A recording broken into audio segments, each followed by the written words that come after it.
Secure Right, Green Lamb Laminates, PolicyBazaar.com, and Cucina, co-powered by Mankind Pharma and Tata Punch.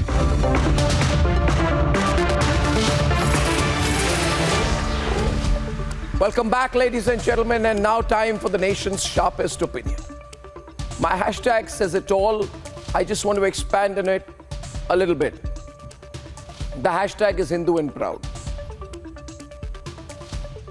And the context is, if you turn the clock back 10 years, 20 years, 30 years, 40 years, 50 years, if you were to say, Garv se kaho hum Hindu hai, you would be classified as a bigot. Now let me translate that into English. Say with pride that you are Hindu. I find that a completely reasonable comment. In terms of a hashtag, it is Hindu and Proud. I find that a completely reasonable assertion.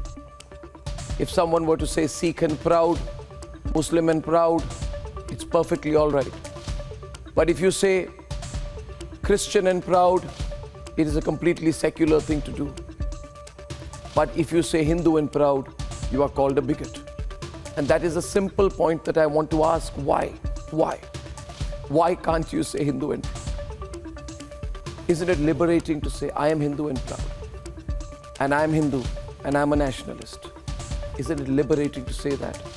Why should you be made to feel guilty about saying that you're Hindu and a proud nationalist at that? I think all Hindus should be proud, and all Hindus should be nationalist. In fact, all religions in this country, every citizen of this country should be a nationalist. Because what is the other alternative? The other alternative, simply put, and I'm not talking of this in terms of semantics, is to be anti-national. Is being an anti-national a matter of choice, a matter of asserting your rights in a democratic country? Are people out of their minds with this kind of perverted logic that has been thrown to us for decades and decades? Ladies and gentlemen, I have no qualms in saying that I have great problems with this caricature of, quote unquote, the mild and moderate Hindu. Why? Why are Hindus expected to be mild and moderate? Why only Hindus are supposed to be mild and moderate? Which other religion is expected to be mild and moderate? Why? What great value is there, ladies and gentlemen, in being mild and moderate, as opposed to being proud and assertive?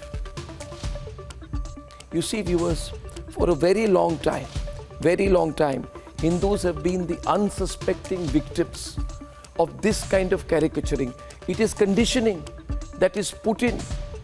If you look at the way things are presented, anybody who is religious and a Hindu is caricatured from cinemas to comic books. Why?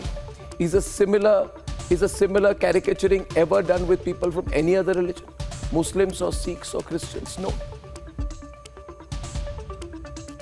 Holy men from the Islamic faith, from Sikhism, from Buddhism, from Christianity are venerated, respected.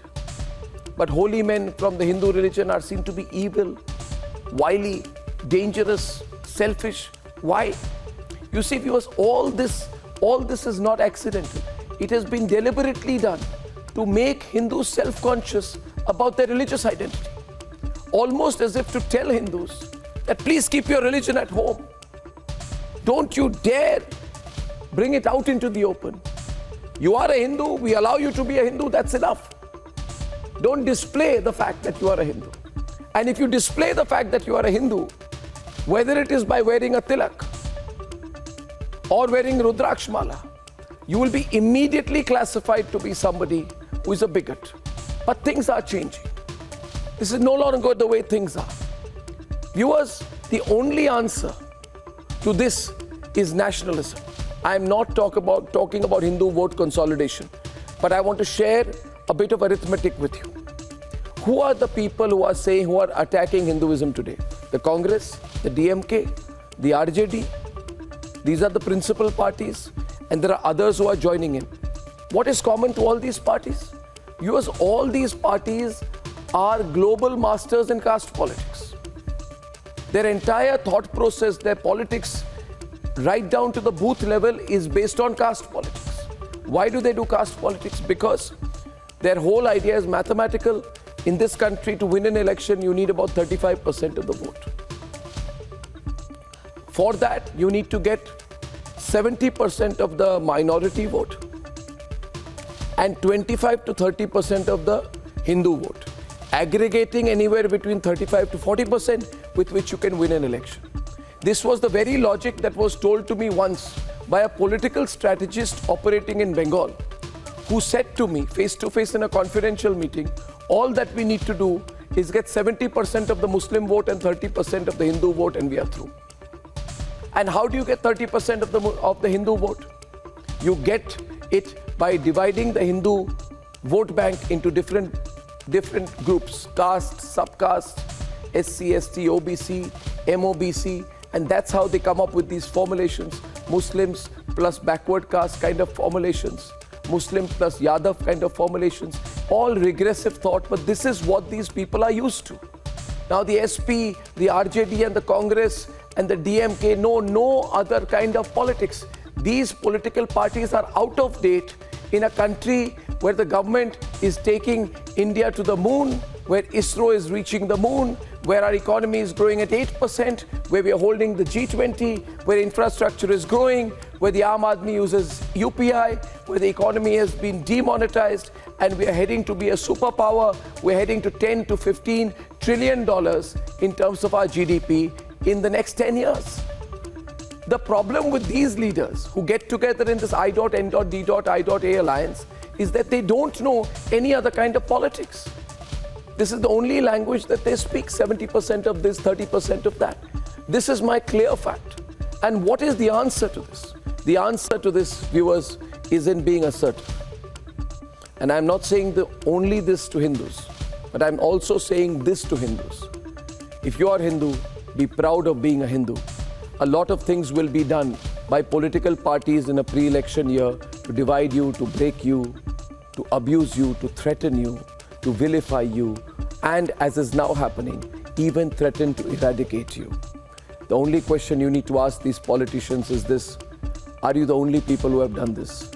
For 2,000 years, over hundreds of years, hundreds of years, over many centuries, through many invasions, over 1,000 years, there have been attempts to eradicate Hinduism.